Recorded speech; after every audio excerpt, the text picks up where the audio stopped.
சாய்ரா, என் அன்பு செல்லமே, என்னுடைய தங்கமே, உன் மனதில் இருக்கும் குமுறலானது என்னவென்று நான் சொல்லட்டா?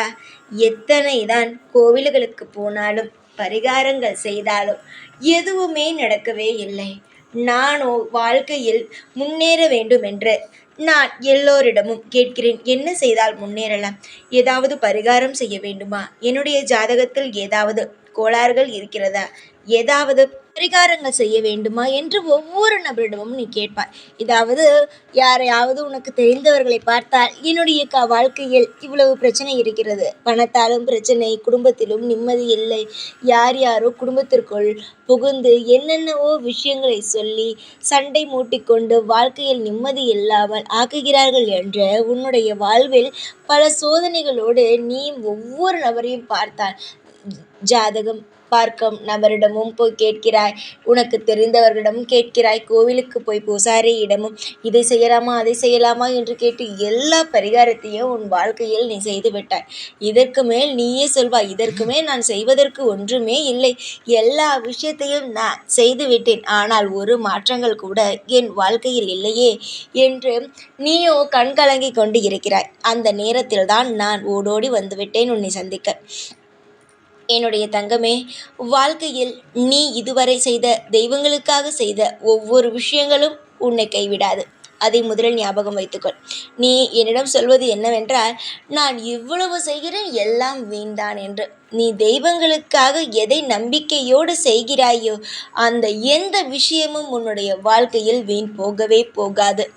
எப்படி என்றால், நீ தெய்வத்தின் மீது நம்பிக்கை வைத்துள்ளாய். தெய்வம் உனக்கு செய்யும் என்ற நம்பிக்கையோடு ஒவ்வொரு விஷயத்தையும் நல்ல நல்ல காரியங்களையும் நீ செய்கிறாய். நீ வேறொருவர் சொன்னதும் செய்தாய், உன் மனதில் பட்டதையும் செய்தாய், வேண்டுதல்களையும் செய்தாய், எல்லா விஷயத்தையும் செய்தாய். எந்த ஒரு விஷயமும் வீண் போகாது. நிச்சயமாகவே நீ செய்யும் அனைத்து விஷயங்களும் உனக்கு ஒரு நல்ல மாற்றத்தை ஏற்படுத்தியே தரும். ஆனால் அது எப்போ, எந்த நிமிடம், எப்படி, யார் மூலமாக என்று அனைத்து கேள்விகளும் உன்னுடைய மனதில் தோன்றும். இதை தான் சொல்கிறீர்கள் என்று தோன்றும். தங்கமே, இந்த முறை ஏமாந்து விடாதே. நான் நிச்சயமாக செய்து தருவேன். உனக்கு நான் எப்பொழுது எல்லாம் செய்து தருவேன் என்று சொன்னாலும் நீங்கள் சொல்வீர்கள் செய்ய மாட்டீர்கள் என்று சொல்வாய். ஆனாலும் நான் செய்வேன், நீ கண்டு கொள்ள மாட்டாய். அதனால்தான் உன்னுடைய வாழ்க்கையில் நிறைய வாய்ப்புகள் தட்டி போகிறது. அதற்கு பிறகு கொஞ்ச நாள் கழித்து அன்று அந்த வாய்ப்பை நம்ம பயன்படுத்தி கொண்டு இருக்கலாமோ என்று நீ நினைப்பாய்.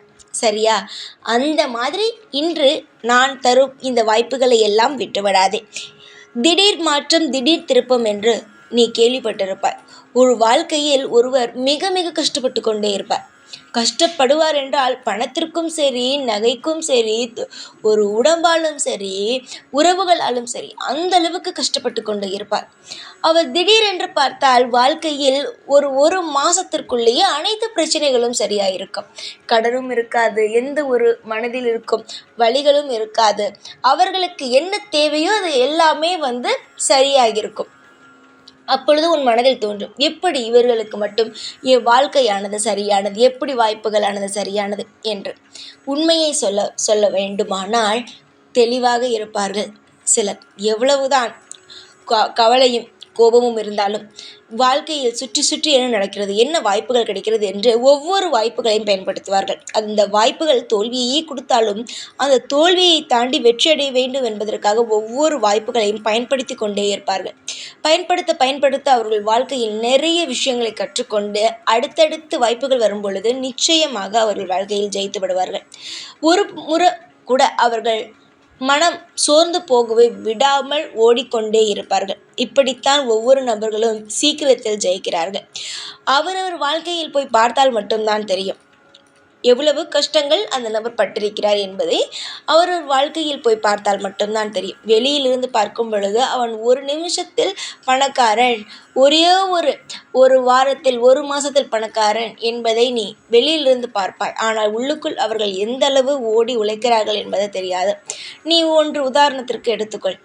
நீ சில விஷயங்களை செய்வாய், ரொம்ப ரொம்ப கஷ்டப்பட்டு, மிக மிக கஷ்டப்பட்டு ஒரு விஷயத்தை செய்யும் பொழுது அதில் ஏதோ ஒரு சிறு விஷயம் வெற்றிகள் அமைந்து விட்டால் திடீரென்று பார்ப்பவர்கள் சொல்வார்கள், உனக்கு மட்டும்தான் எடுத்த உடனேயே வெற்றியெல்லாம் கிடைக்கிறது. உனக்கு மட்டும்தான் நீ வேண்டியவுடனேயே எல்லாம் கிடைக்கிறது என்று.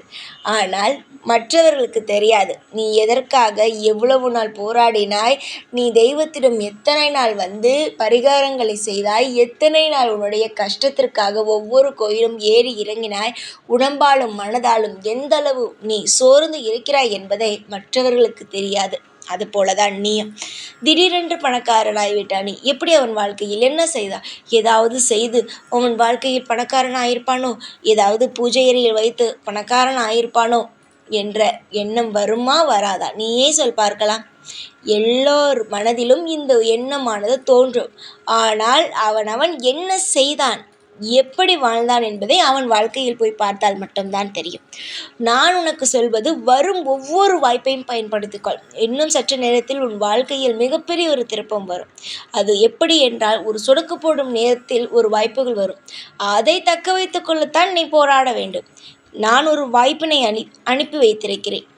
எல்லா விஷயத்திலையும் பணம் இல்லை, நகை இல்லை என்று புலம்புவதை விட்டுவிட்டு, நிம்மதி இல்லை என்று புலம்புவதை விட்டுவிட்டு, எல்லா விஷயமும் கண்ணுக்கு நேராகத்தான் இருக்கிறது. தயவு செய்து எல்லா விஷயத்தையும் அனுபவிக்கும் வழியை மட்டும் பார். காலங்கள் எப்பொழுதும் உன்னை காயப்படுத்தாது தங்கமே. ஒவ்வொன்றையும் சொல்லிக் கொடுக்கும். இந்த நிலைமையில் நீ இருந்தால் இப்படி நடந்து கொள்ள வேண்டும், இந்த விஷயத்தை நீ செய்தால் உன் வாழ்க்கை நன்றாக இருக்கும். ஒவ்வொரு விஷயத்தையும் வாழ்க்கை உனக்கு சொல்லிக் கொடுக்கும். நீ சொல்லிக் கொடுப்பது தான் என்ன நினைக்கிறாய் என்றால் கஷ்டம் என்று நினைக்கிறாய். கஷ்டம் என்பது அப்படி கிடையாது.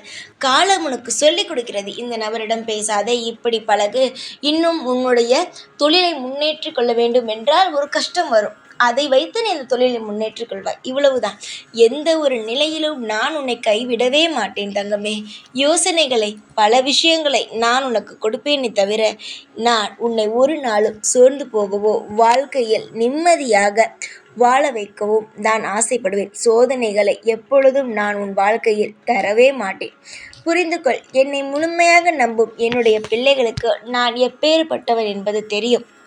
இவ்வளவு தூரம் உன் வாழ்க்கையில் வந்து நான் பேசிக்கொண்டு இருக்கிறேன் என்றால், நிச்சயமாக நான் எவ்வளவு நெருக்கமாக உன்னுடைய வாழ்க்கையில் நான் உதவி செய்து கொண்டு இருக்கிறேன் என்பதை நீ புரிந்து கொள்ளவே வேண்டும்.